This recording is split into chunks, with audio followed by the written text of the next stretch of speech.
But that'll be good. Playing Jim Yeah. Bud in mix is great, and so well, look, guys, we are live, and I got to up front, big time apology. I guess it happens once in a while, Jeff, and totally bonehead, unforced error Yeah. Would you in call that an terms of unforced error? Yeah. telling everyone that we're going at 8:30 today. I mean, that was the subject line on the email that I sent out to my email list. Hey, 8:30 today, and then I just looked at the copy in the email. It says, nope, we're going at 8 o'clock. And of course, the YouTube. If you're out there in the YouTube world waiting for the thing at 8:30, we started. So, Oops. oops. Anyway, my apologies. I'll clean that up for tomorrow. Yeah. But But I think the beauty of the full disclosure here is that I think this is one of your best strategies when your opponents in the next round ask you what time the match is, and you slide in that extra half hour in there, and you end up at least starting the next match with a break serve, for point penalties. So hey, Ravi. Good morning.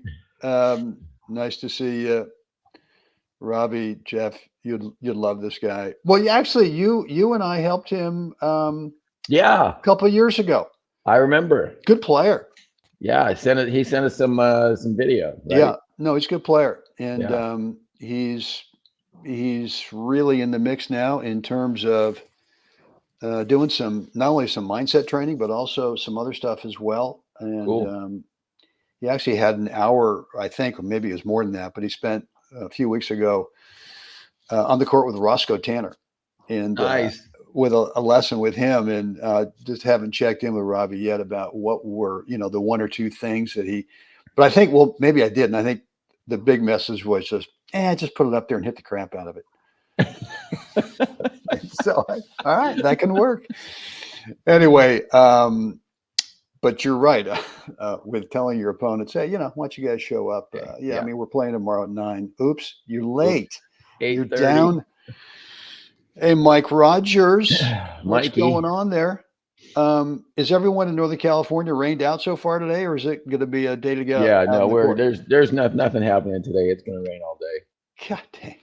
All Yeah. right. Well, Southern California, not, and I looked at the map last night about what's happening across the country, and it looks like it could be that it's just the Mission Hills Country Club Got it. that's going to hit 70 today, and it's a beautiful day. It's You got gorgeous. the protective cover. I think something's going on. I've got a match today, practice match, with arguably the greatest doubles team in their age group whenever they're in that, whatever the age group is, which is Paul Wolf and Len Wofford.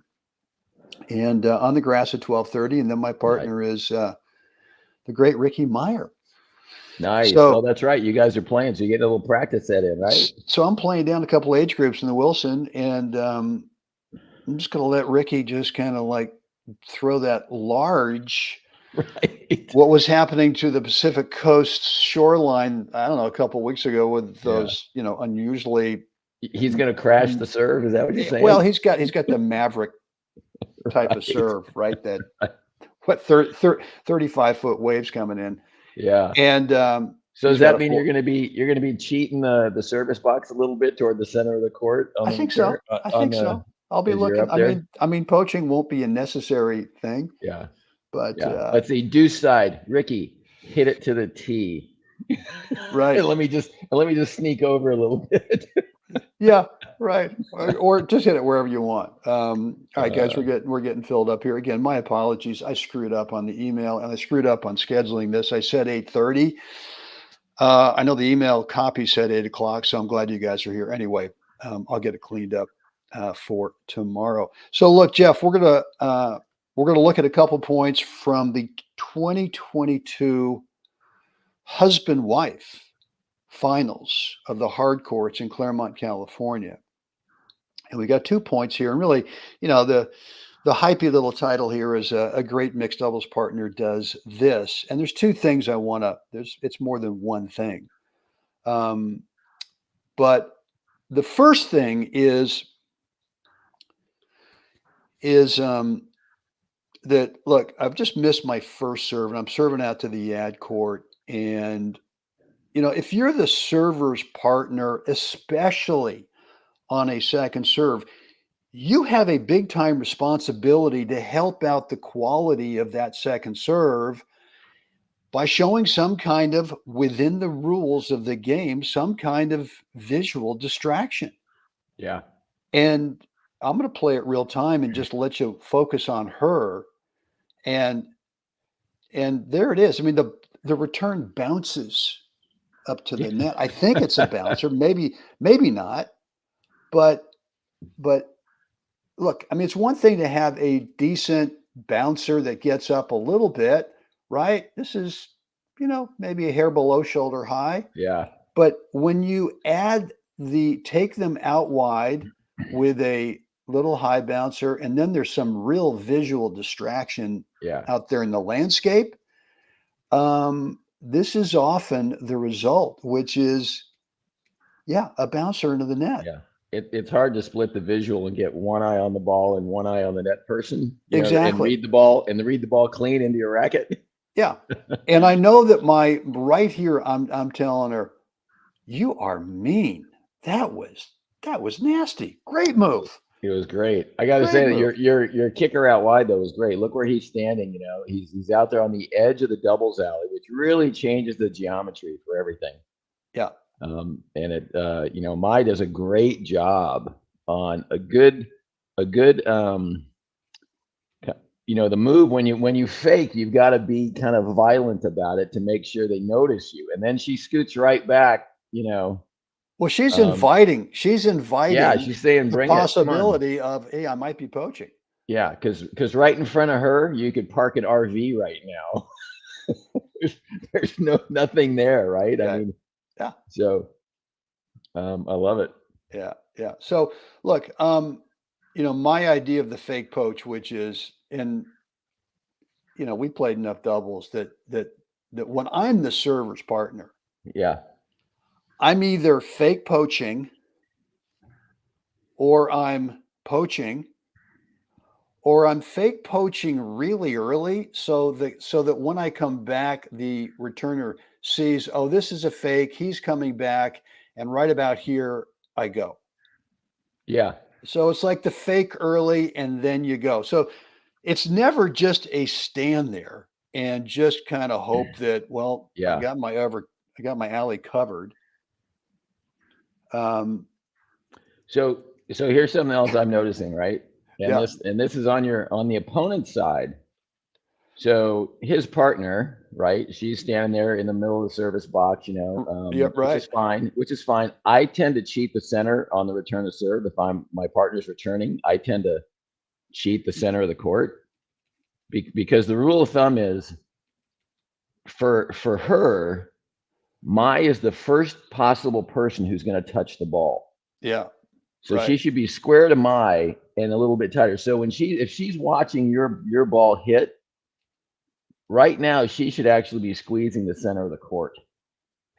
Well, I think you're right, and especially in prepping in case Mai does poach. Yeah, she's got to fill that gap a little bit and hopefully get Mai to have to squeeze it a little bit, maybe corral it, get it back to her partner. But the fact that she doesn't move at all is that's what I say. Like all of a sudden, you could park an RV in the middle of the court there. Yeah. Well, and I think to add to that, especially when that second serve takes that returner out wide. Yeah. That why not take at least a step over here, but at the same time, assuming that either it's going to be a lob because you're out wide, it's a second serve, the server's coming in. You're not sure if this is a real poach or a fake poach. So either it's going to be a lob or it's going to be cross court. Yeah. And if that's the case, then if she moves in here to guard against the potential of a poach or a return that goes back to Mai, she can at least sort of clog up the middle. Maybe it's not perfect. Absolutely. But if she does take a step in here and it does go with a lob or it does go back cross court, then you just scoot on back and you're in good shape. I mean, you're talking about a shuffle and a half. Yeah. And to be at least in your opponent's visual when they have to strike the ball. So if she slides to the center and the return is actually made and Mai's making it, Mai's going to have to either try to hit it through her, or she's going to have to bring the ball back in the court instead of going completely court centric.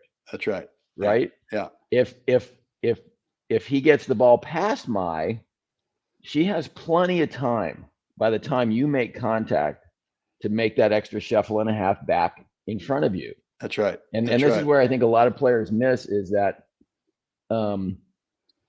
there's literally two court positions when you're waiting to see who's going to be getting the ball, right? When your partner hits the ball and that ball is in flight, I've established a position based on the incoming ball, right? Based on that geometry, I've established some position. Now I've got to reestablish based on the outgoing ball. Because, okay, did the net guy get it? He stuck his racket out, but he really didn't make a move. Okay, so now I can see the ball going past the net person. I now have to reestablish new position because now I have new geometry. Yeah. Yeah. Mike Rogers said down below, and I think, tongue in cheek, that's fine. He said, a good mixed doubles partner doesn't miss a first serve. Okay, I agree. Well, here's what I'm saying is that what's to say, Jeff, that this couldn't be a first serve? Right. Why can't you with a first serve from time to time, or maybe you're going, lower trajectory over the top of the net with a little bit of more pace at the body a lot, but why couldn't you from time to time just go, no, I'm going first serve out wide, and you've already told your partner, hey, this is probably what's likely going to happen. Yeah. So I'm not disagreeing with Mike, but I'm just saying that don't think that every time you in doubles that you play a first serve that you got to bring the big bomber. You don't. I use the kicker a lot as a first serve in mixed and in men's mixed, and that serve in particular to get my opponent. I want that one player literally off the court, and it's a great effective first serve. And then on the other side of the coin, on the deuce side, if it's a right-hander, playing the kicker down the tee, because literally then if it's a right-hander, he's hitting a backhand from literally the center of the court. So using the kicker, a big spin serve kicker on a first serve in doubles is highly effective if you're picking the right targets. Okay, good. So just to recap on that point is that the server's partner has a role. You're not let off the hook, especially on a second serve. You've got a big time role. You've got to help your partner out with, and let's be honest, I mean, everyone wants the kicker, but all right, just be satisfied with a good high bouncer that allows you to start to move in and as the server's partner, enhance the quality of that serve by nothing more than a really good timed fake poke. Yeah.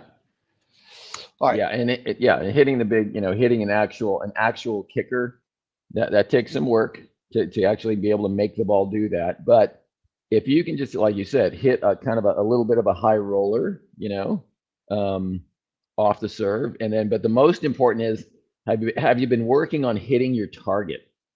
Can you hit your target? Because that's where the money is. It's not about the pace, and even the kicker is like the icing on the cake.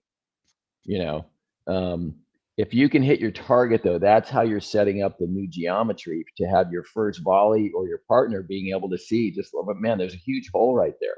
Yeah. So that's a good. All right, let's look at point number 2, and I'm going to stop it right here. So played my first volley. I don't know if I intentionally went there. I was thinking more about the middle. But that you've got to have, and look, whether it's a mixed doubles partner or a doubles partner, you'd like to have someone who's looking to move their feet when a ball gets slightly popped up. Move the feet. I know it's a concept that just going to move my feet to put yourself in position to where you could now take the ball a little bit earlier because you're really kind of starting to shift your weight forward, and just really go at it and Yeah. be ready for whatever comes back. And this thing didn't come back.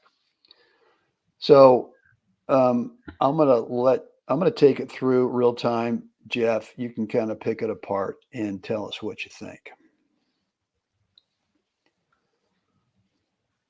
How's the video, by the way? Okay? Yeah. Okay, good.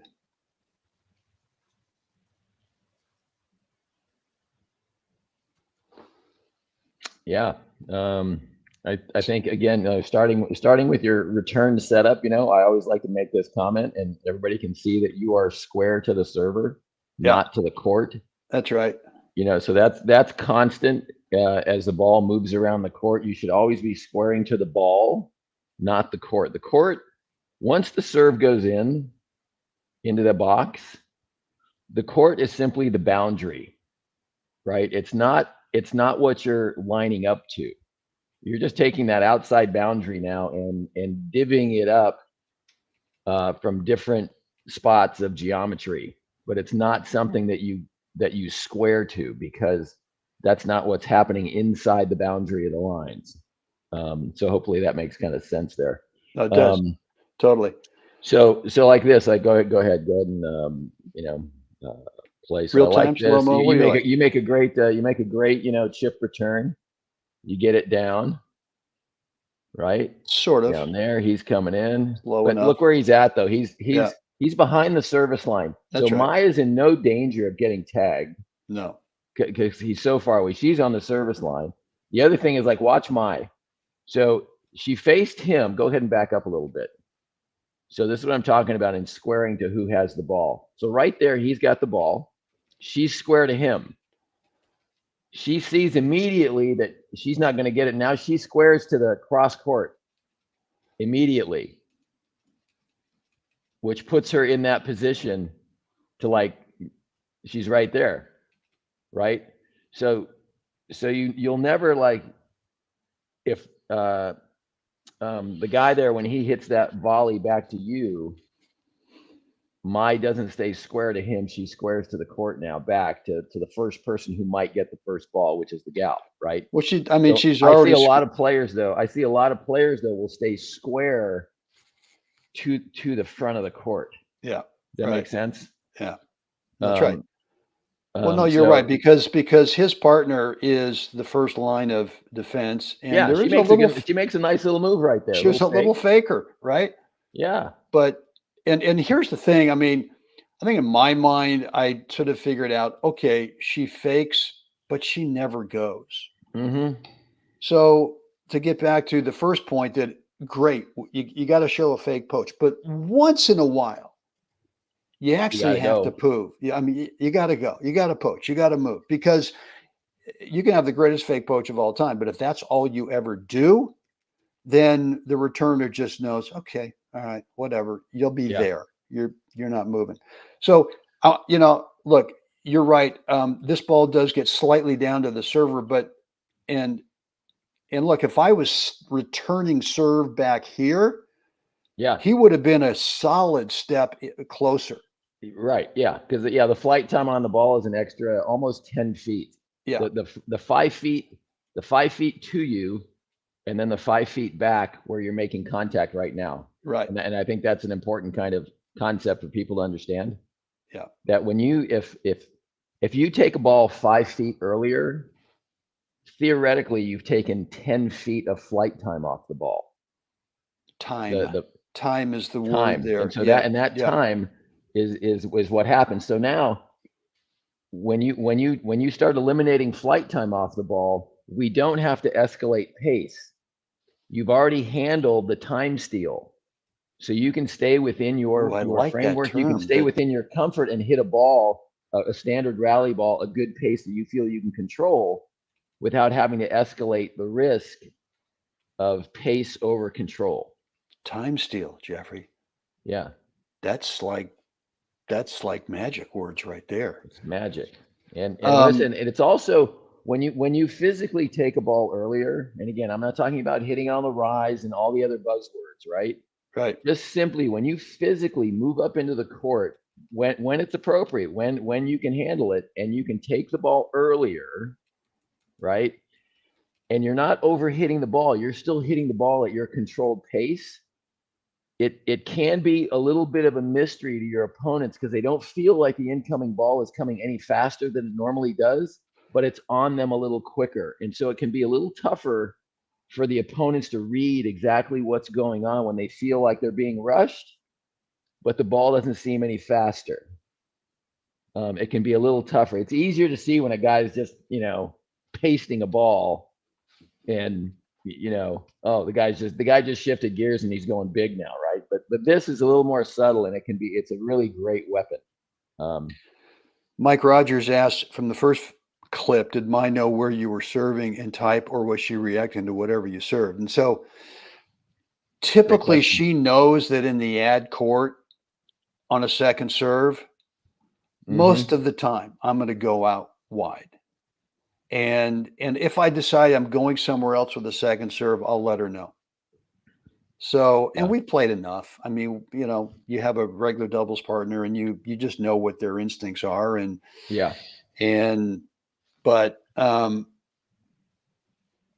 I'm not a so my answer to Mike is that yeah, I mean, I don't remember if we actually said I'm going out wide. Yeah. But I might have said, because when I'm serving the ad side and I'm playing with her, a lefty, I mean, it's not that infrequent where I say, hey, I want you to poach. I want you to poach if I, first serve poach. Or I might say second serve, just huge fake. Huge. Yeah. Sorry, go ahead. Yeah, no, I think you're right. And I like a conversation. I'm not a big fan of signals. Because I like the ability to go ahead and read the play and change my mind. So I don't like being stuck with a signal behind my back and this and that. And because to me, when I have to use signals, I'm paying attention to the signal and not like what's happening in front of me. Even though then the server's going to serve, he says, okay, I'm serving there, and then I'm going to stay, or I'm going to poach. And then that, and to me, it's kind of like it removes me from the feel of what's going on. Because when I walk up to the net, I'm already calculating. I'm watching the guy's, his demeanor. Did we just crush the last point, and now the guy's stepping up there, and I can see he's a little pissed off or he's a little dejected. And so I like a conversation. I like to go back, meet my partner at the service line or a little bit deeper in the court and just say, hey, first serve kicker down the tee, or go body, and I'm going to fake. Or maybe we don't even talk about what I'm going to do. It's just, I just need you to serve the ball here.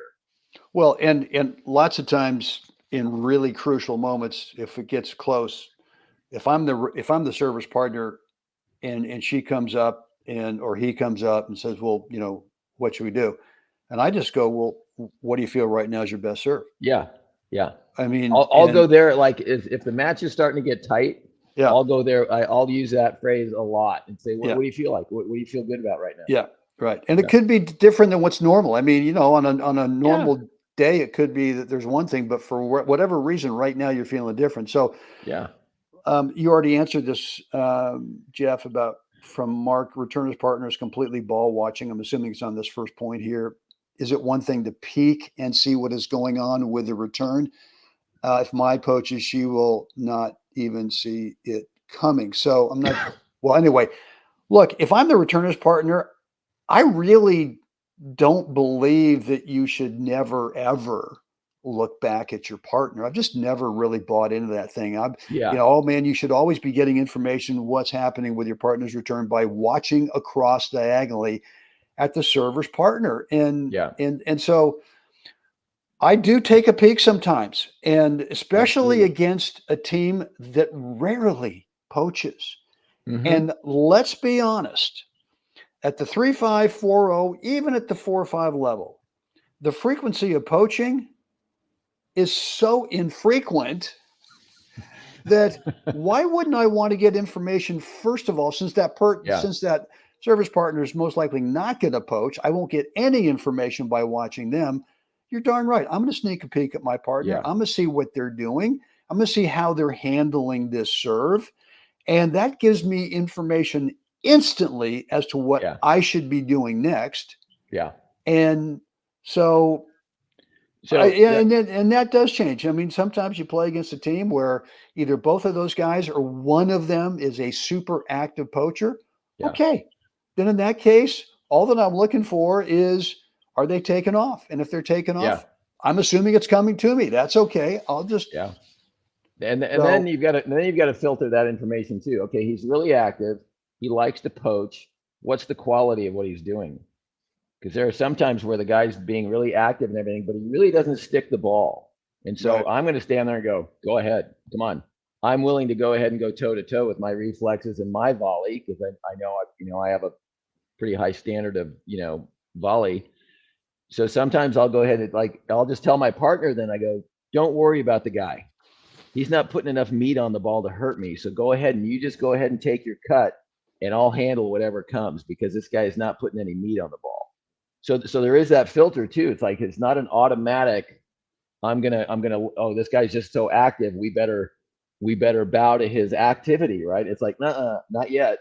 So, and then the other, for Mark again, is kind of circling back is I would already be like, when you're lining up to serve, where the gal is right now, my left foot would probably be within 12 inches of the center line anyway. I would just start there.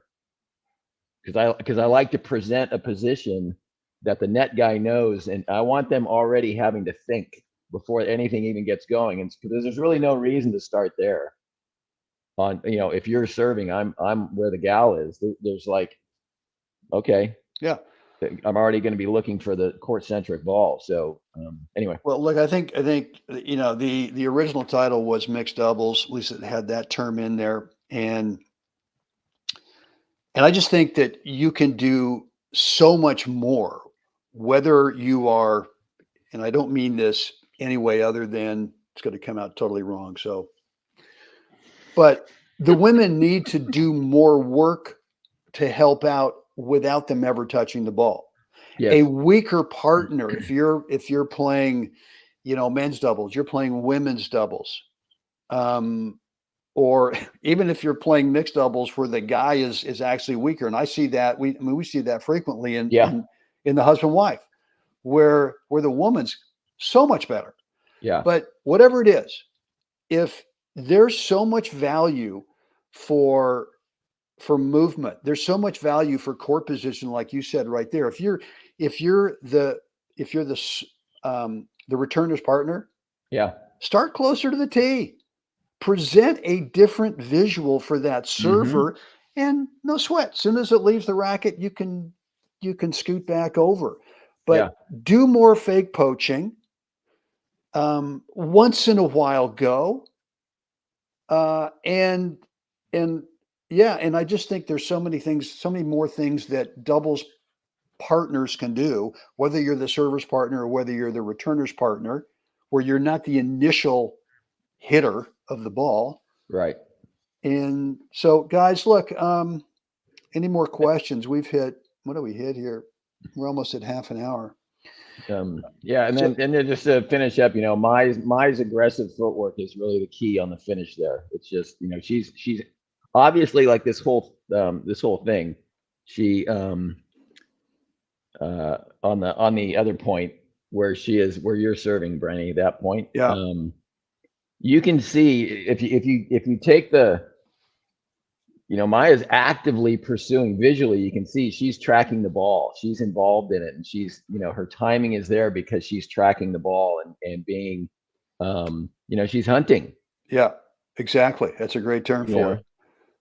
Boom, there it is. And then she starts to close a little bit right there. She sees you go to her, and she's already, you can see she's already taken a step to the center and a step forward right off when you hit that volley at the gal. So she's taken that. Now she starts to squeeze the center, and you haven't hit the ball yet there.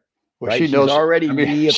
She knows exactly where I'm going to play this volley. Yeah. So she's already repositioned for the most likely thing that's going to happen. That's right. And now she's inside the service line. Now there's contact. She makes her split perfect, gets the racket up, takes that step forward, and thank you very much. So I think that in and of itself, just in doubles, that there's never a moment where you're standing and watching. You are either prepping to hit, or you are readjusting your geometry, your position on the court, because the ball is going to whoever it's going to. So it's constant. The doubles positioning, in my book, is a constant adjusting as the ball is coming to your partner, and then as it's leaving. There's two adjustments going on there every time the ball crosses the net. Yeah, no, that's right. That's right.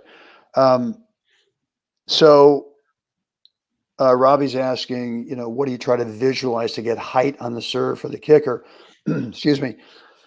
I do visualize the trajectory. Yeah.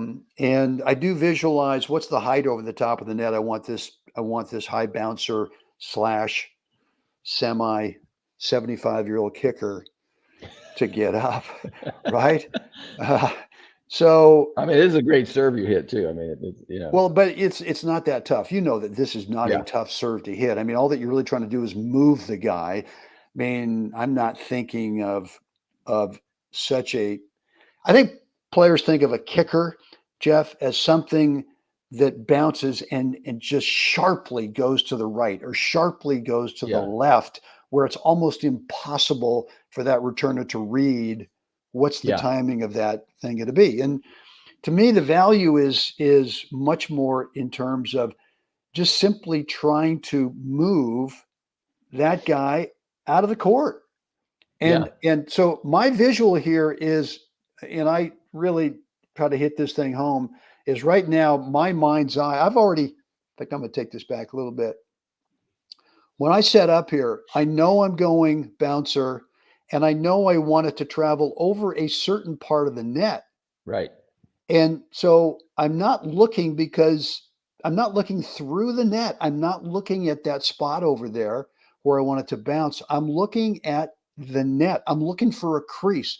I'm looking for a dark spot on the tape that I know that's my spot. I want this trajectory to go over that spot. Yeah. And you're so bringing that's what I'm over the top. Yeah. The flight pattern. And so now I've got that trajectory in that spot I'm looking at it. And now when I look up, it's stuck in my mind's eye.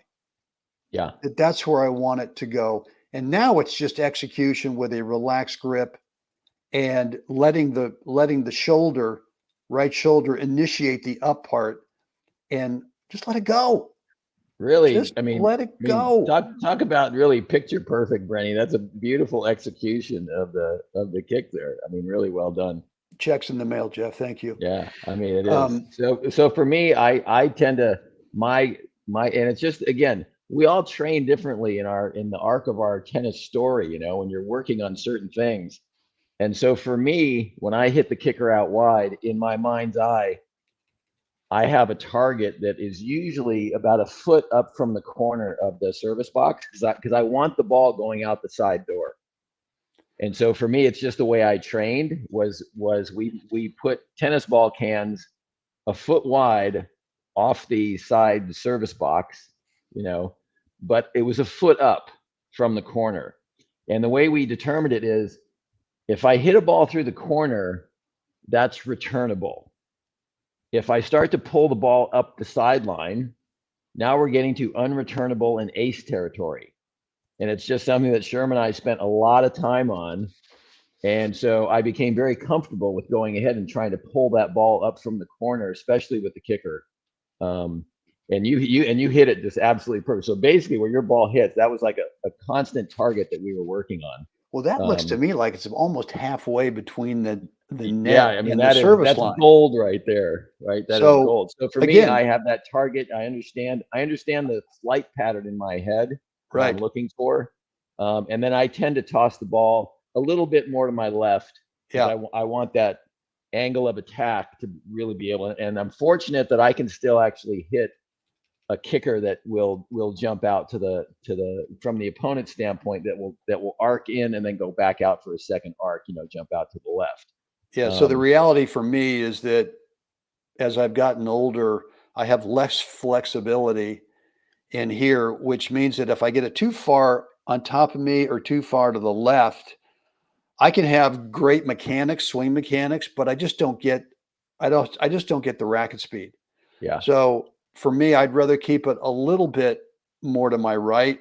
This is probably, this is slightly on top of me, but I want to keep it in front. A lot of guys go, well, I want to keep the second serve toss behind me so I get that spin. And I just kind of go, well, the value for me is less about a kicker, more about trajectory, and a lot about, am I naturally coming in behind it? I want to take away some court time from that guy. And look, if this guy gets it down to my feet, so what? So what? I mean, he's so out of the court. All I got to do is just get down there and take my time with a half volley and just bunt the thing back. Yeah. And we're in good shape. Yeah. Shove it back to him. Who cares if he's going to recover? He's going to try to recover. The other thing too, with the high arcing serve, right? When that kind of flight pattern is, you do get an extra step and a half closer to the net. I really like to use the kicker as well on first serves, going to the body. Get that ball to kick a little bit off the bounce. A little dynamic energy in there, and then tie him up a little bit.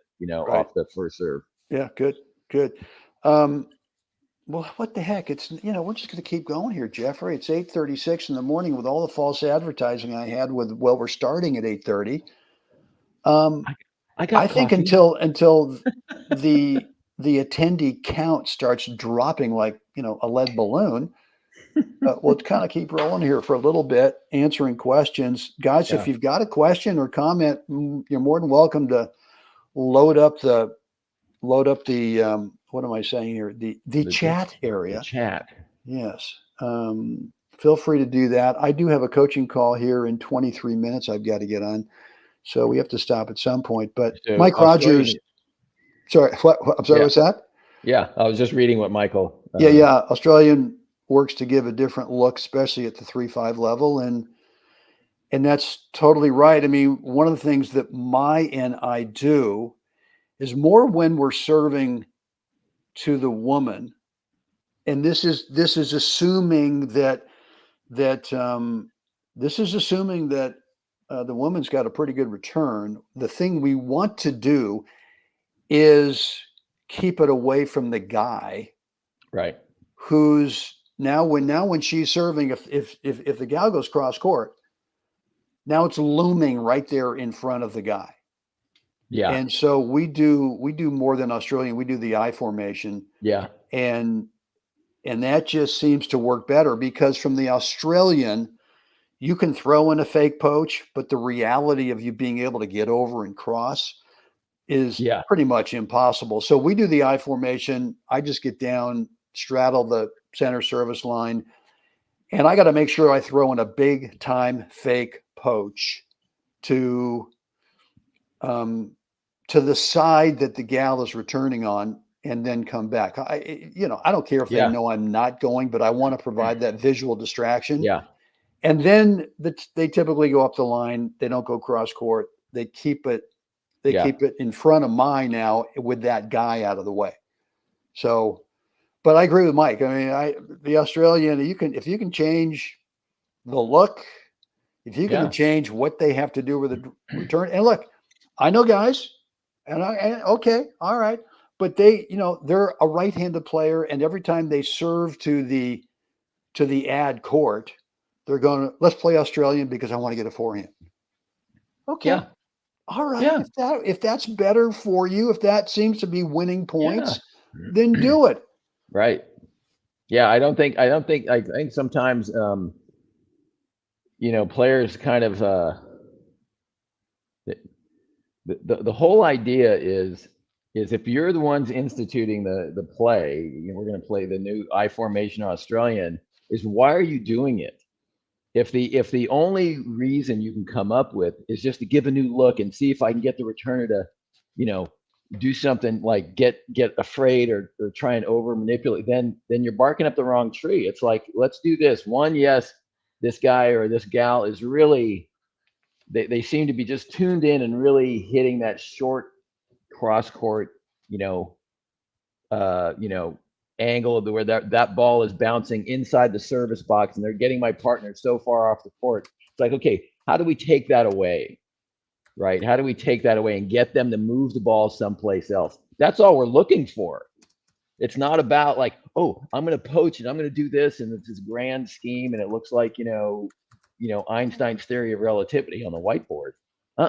I just want to get them out of their groove of hitting the ball to this spot, because it doesn't matter if it seems if it's forehand or backhand. Like yesterday, Lisa Chang, unbelievable ball striker, right? She hits such a clean ball. And all court, the girl can do it all, and she can hit that. She plays the deuce side, and she can hit that forehand slider that hits around the outside corner of the service box, and then with the backhand, she can hit the short roller. And this is off the return, and it's like, so after a couple of times, I went back and I go, Erica, okay, listen, she's got it. I don't necessarily feel comfortable going I formation against her because she can redirect so easily.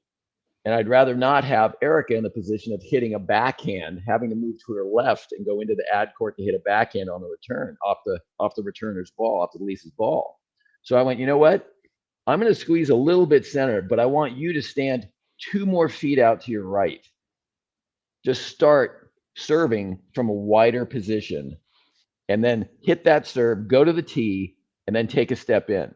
And we kind of took away, then did Lisa keep hitting that shot? Of course she did. But now Erica is able to go ahead and hit a forehand because she's not working her way outside to go chase the ball down. She's way more, the geometry now is where now the ball's being hit more back to her, not away from her. Yeah. And so the adjustments have to be like, why are you making the adjustment? Not just, oh, hopefully we're going to confuse the opponent. That's anytime anybody like goes Australian or I formation on me, I've already made up in my mind on the return, the singles line is my target, and I don't care what I get. That's where I'm hitting the ball. And you're probably then I let them handle it. You figure out how fast you can get your butt over there. Yeah. Yeah. No, that's good. That's good. All right, guys. Well, look. Any more questions? Any more comments? We're going to sign off here. I do have a coaching call coming up. And we'll just go through these 2 points real quick one more time with the great fake poach by the My Ichikawa Abel. Oh, yeah. And here it is again. And boom. Ouch. Look out. Katie bar the doors and all that stuff. That is gold ball stuff right there. Well, that was a gold ball match. And that was our 7th gold ball. We picked up number 8 the following month in December on the grass.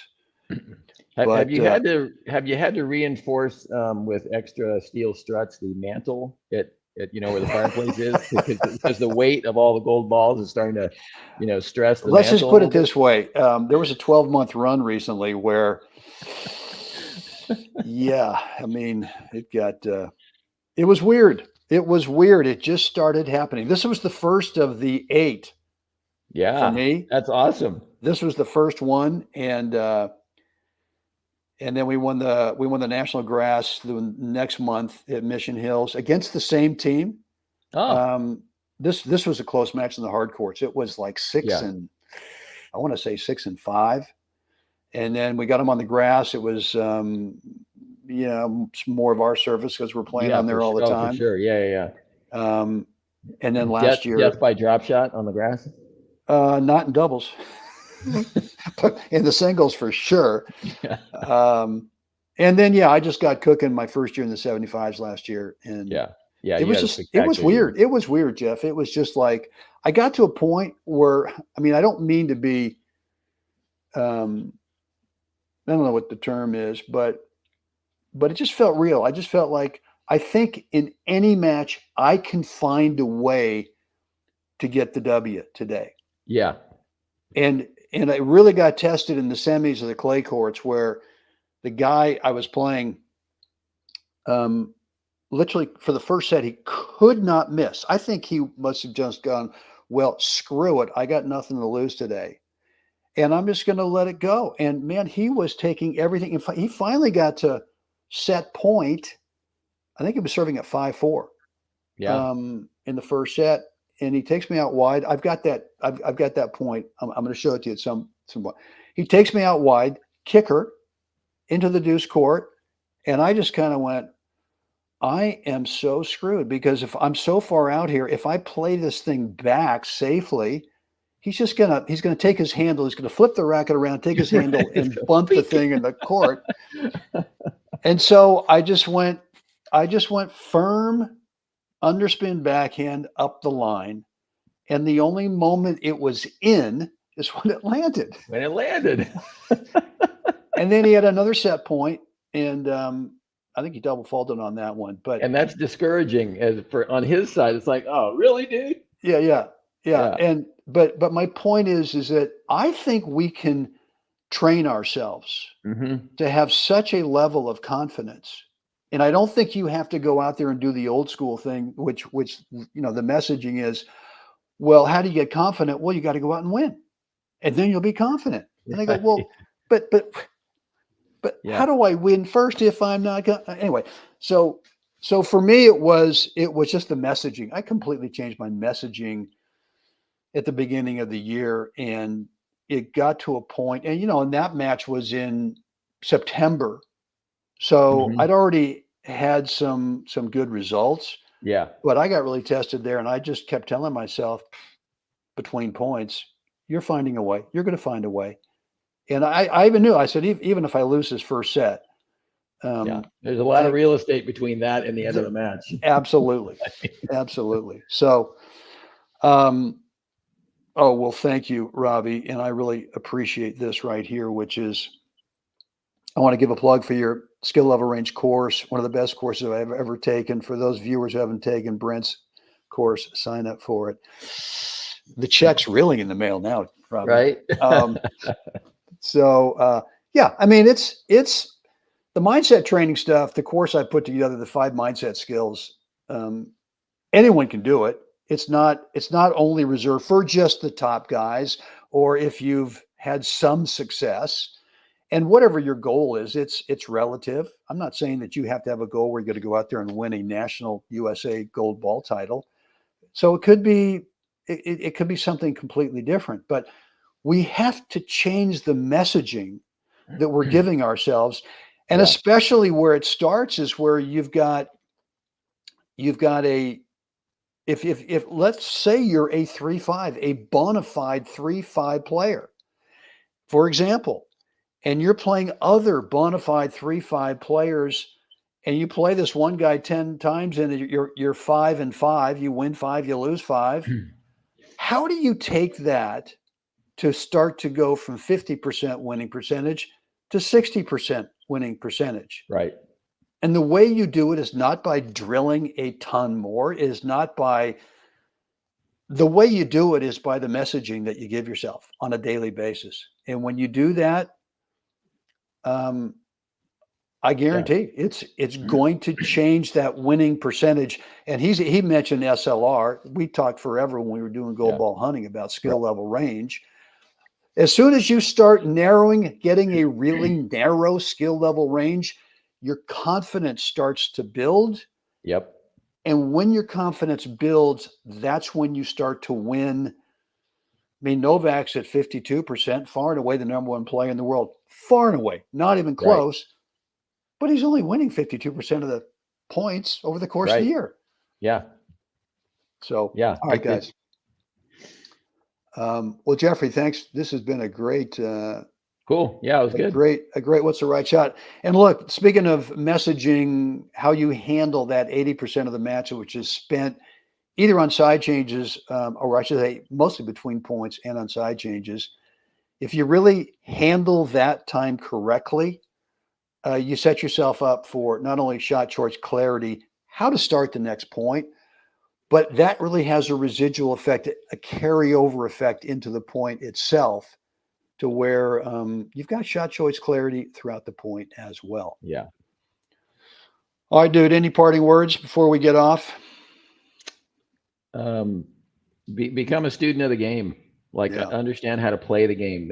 Take a little less off the technical and get into, like, again, how do you construct a point? That's where things change. When you Yeah. start giving your opponent responsibility. That's right. Yeah. I mean, and that was part of my messaging was telling myself, hey, look, this guy has to adjust to you. So you don't have to do anything fancy.